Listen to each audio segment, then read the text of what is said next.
যখন আর সহ্য হয় না তখন মা বাবার কবরের পাশে বসে ডুকরে কেঁদে ওঠে সাগর। তার কান্নায় মিশে থাকে তীব্র যন্ত্রণা আর গভীর একাকিত্ব।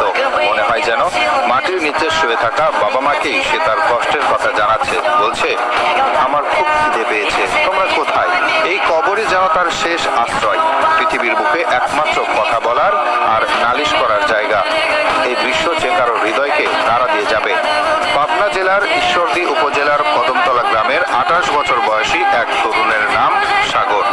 জন্ম থেকেই সে ডাউন সিনড্রোমে আক্রান্ত, যাকে আমরা সহজ কথায় মানসিক প্রতিবন্ধী হিসেবে চিনি।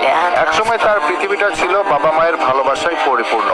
বাবা সুরজ ব্যাপারী ছিলেন একজন সাধারণ কাঁচামাল ব্যবসায়ী।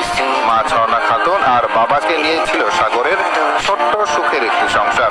বাবা মায়ের আদরে তার কোনো কিছুর অভাব ছিল না। সারাদিন গ্রামের এদিক সেদিক ঘুরে বেড়াতো আর দিন শেষে মায়ের কাছে ফিরে আসতো।